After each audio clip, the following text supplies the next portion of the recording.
एक बार समस्त देवताओं ने मिलकर एक यज्ञ करने का निश्चय किया। यज्ञ की तैयारी पूर्ण हो गई, तभी वेद ने एक प्रश्न किया तो एक व्यवहारिक समस्या आ खड़ी हुई।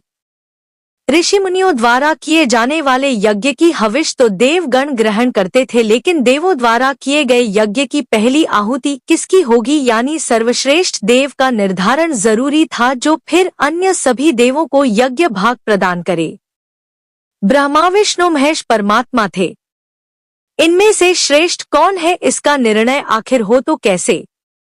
भृगु ने इसका दायित्व संभाला। वह देवों की परीक्षा लेने चले। ऋषियों से विदा लेकर वह सर्वप्रथम अपने पिता ब्रह्मदेव के पास पहुंचे। ब्रह्मा जी की परीक्षा लेने के लिए भृगु ने उन्हें प्रणाम नहीं किया। इससे ब्रह्मा जी अत्यंत कुपित हुए और उन्हें शिष्टता सिखाने का प्रयत्न किया। भृगु को गर्व था कि वह तो परीक्षक है, परीक्षा लेने आए हैं। पिता पुत्र का आज क्या रिश्ता? भृगु ने ब्रह्मा देव से अशिष्टता कर दी। ब्रह्मा जी का क्रोध बढ़ गया और अपना कमंडल लेकर पुत्र को मारने भागे। भृगु किसी तरह वहां से जान बचाकर भाग चले आए। इसके बाद वह शिव जी के लोक कैलाश गए। भृगु ने फिर से धृष्टता की। बिना कोई सूचना का शिष्टाचार दिखाए या शिव गणों से आज्ञा लिए सीधे वहां पहुंच गए जहां शिव जी माता पार्वती के साथ विश्राम कर रहे थे।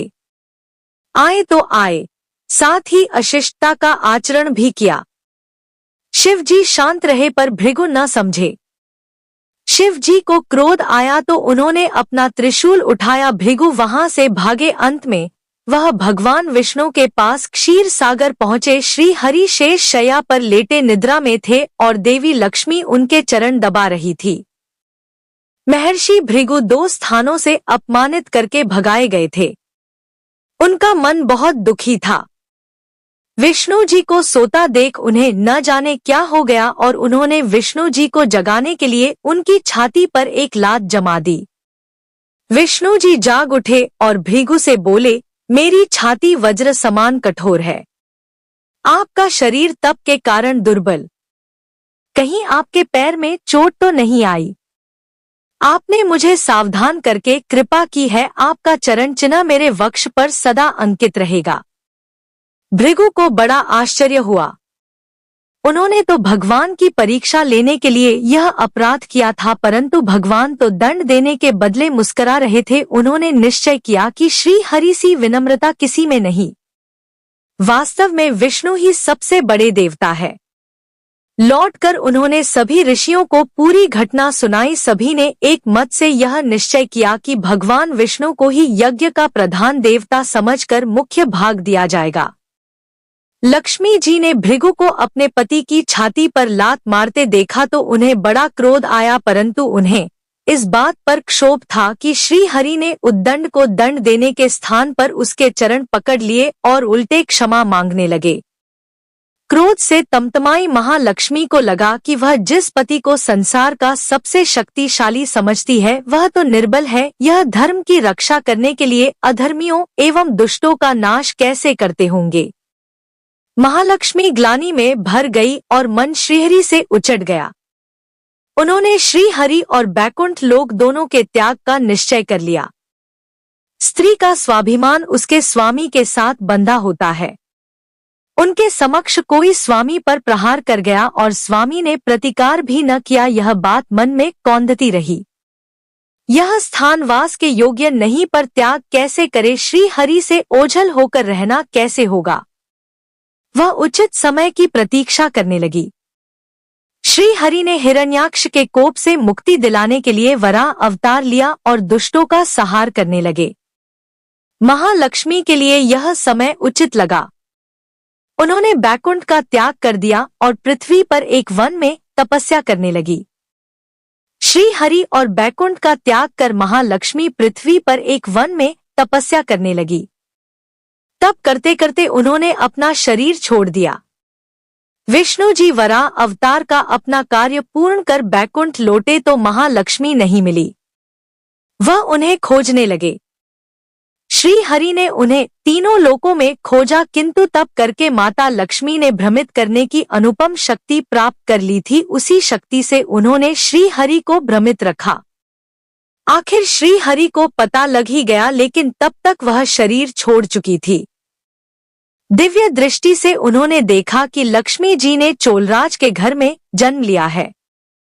श्री हरि ने सोचा कि उनकी पत्नी ने उनका त्याग सामर्थ्यहीन समझने के भ्रम में किया है, इसलिए वह उन्हें पुनः प्राप्त करने के लिए अलौकिक शक्तियों का प्रयोग नहीं करेंगे।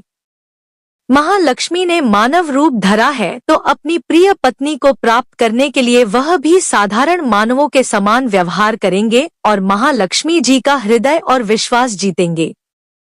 भगवान ने श्रीनिवास का रूप धरा और पृथ्वी लोक पर चोलनरेश के राज्य में निवास करते हुए महालक्ष्मी से मिलन के लिए उचित अवसर की प्रतीक्षा करने लगे। राजा आकाशराज निःसंतान थे। उन्होंने शुकदेव जी की आज्ञा से संतान प्राप्ति यज्ञ किया। यज्ञ के बाद यज्ञशाला में राजा को हल जोतने को कहा गया।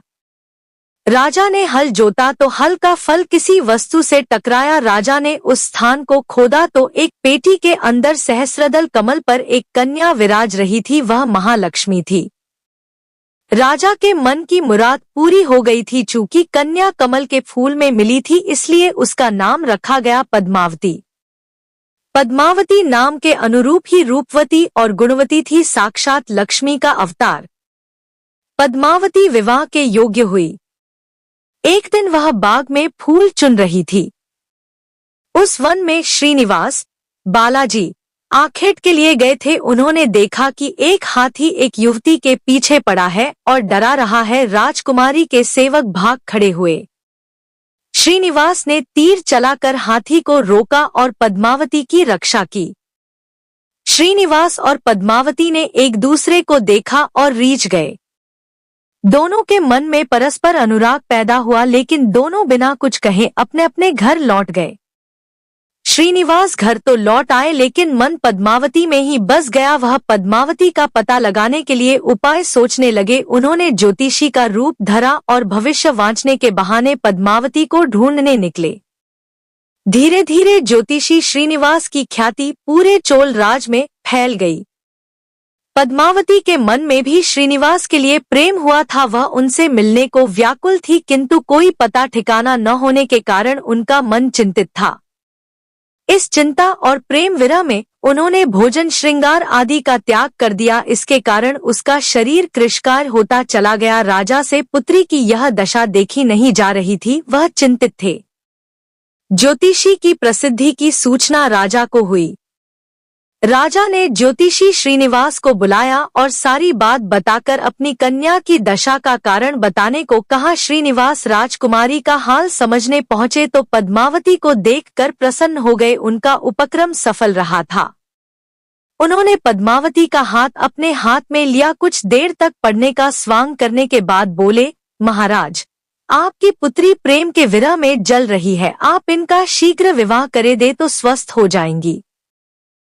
पद्मावती ने अब श्रीनिवास की ओर देखा। देखते ही पहचान लिया। उनके मुख पर प्रसन्नता के भाव आए और वह हंसी। काफी दिनों बाद पुत्री को प्रसन्न देख राजा को लगा कि ज्योतिषी का अनुमान सही है। राजा ने श्रीनिवास से पूछा, ज्योतिषी महाराज, यदि आपको यह पता है कि मेरी पुत्री प्रेम के विरह में पीड़ित है, तो आपको यह भी सूचना होगी कि मेरी पुत्री को किससे प्रेम है। उसका विवाह करने को तैयार हूँ, आप उसका परिचय दें। श्रीनिवास ने कहा, आपकी पुत्री एक दिन वन में फूल चुनने गई थी। एक हाथी ने उन पर हमला किया तो आपके सैनिक और दासियां भाग खड़ी हुईं। राजकुमारी के प्राण एक धनुर्धर ने बचाए थे। राजा ने कहा, हाँ, मेरे सैनिकों ने बताया था कि एक दिन ऐसी घटना हुई थी। एक वीर पुरुष ने उसके प्राण बचाए थे, लेकिन मेरी पुत्री के प्रेम से उस घटना का क्या तात्पर्य। श्रीनिवास ने बताया, आपकी पुत्री को अपनी जान बचाने वाले उसी युवक से प्रेम हुआ है। राजा के पूछने पर श्रीनिवास ने कहा, वह कोई साधारण युवक नहीं बल्कि शंख चक्रधारी स्वयं भगवान विष्णु है।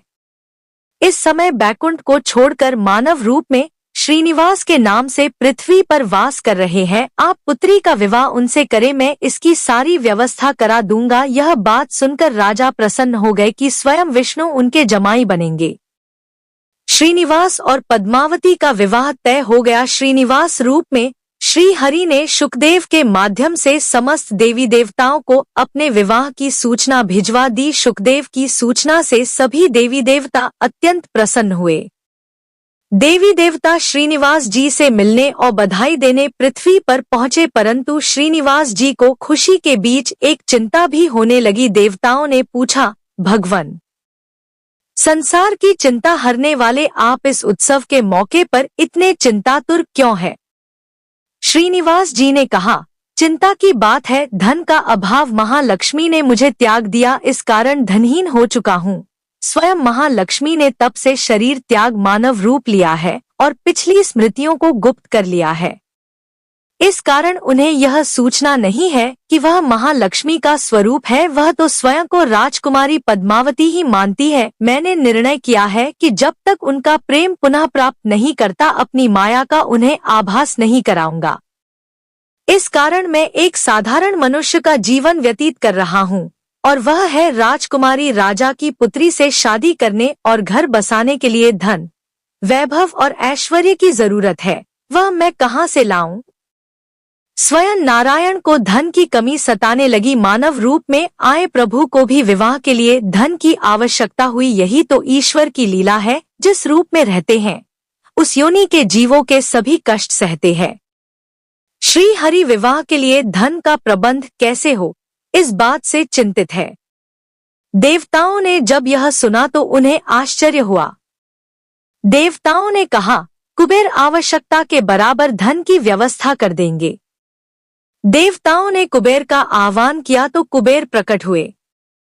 कुबेर ने कहा, यह तो मेरे लिए प्रसन्नता की बात है कि आपके लिए कुछ कर सकूं। प्रभु, आपके लिए धन का तत्काल प्रबंध करता हूँ। कुबेर का कोष आपकी कृपा से ही रक्षित है। श्री हरि ने कुबेर से कहा, कुबेर, आपको भगवान भोलेनाथ ने जगत और देवताओं के धन की रक्षा का दायित्व सौंपा है। उसमें से धन मैं अपनी आवश्यकता के हिसाब से लूंगा अवश्य, पर मेरी एक शर्त भी होगी।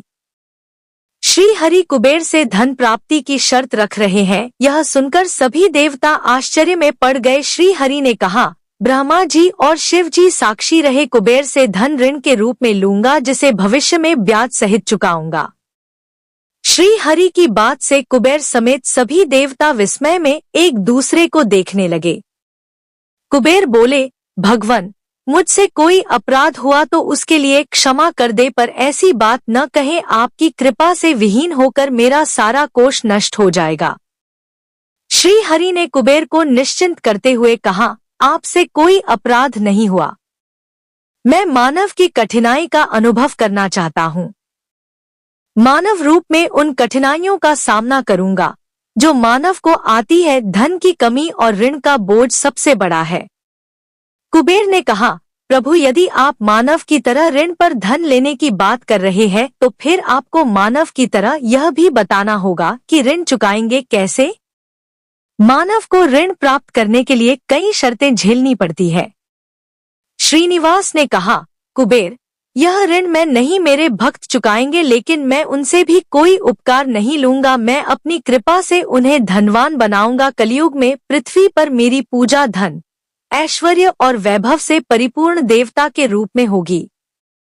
मेरे भक्त मुझसे धन, वैभव और ऐश्वर्य की मांग करने आएंगे। मेरी कृपा से उन्हें यह प्राप्त होगा। बदले में भक्तों से मैं दान प्राप्त करूंगा जो चढ़ावे के रूप में होगा। मैं इस तरह आपका ऋण चुकाता रहूंगा।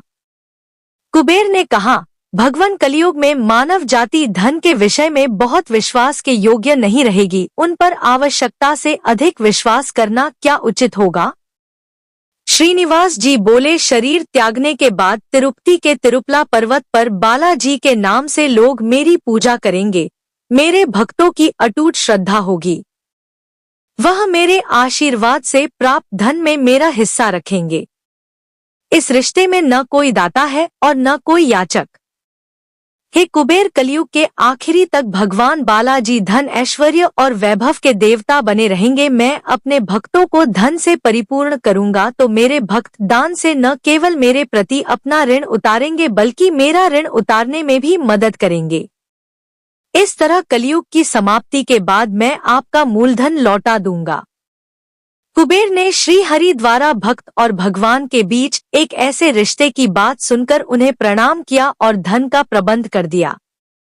भगवान श्रीनिवास और कुबेर के बीच हुए समझौते के साक्षी स्वयं ब्रह्मा और शिव जी है। दोनों वृक्ष रूप में साक्षी बन गए। आज भी पुष्करिणी के किनारे ब्रह्मा और शिव जी बरगद के पेड़ के रूप में साक्षी बनकर खड़े हैं।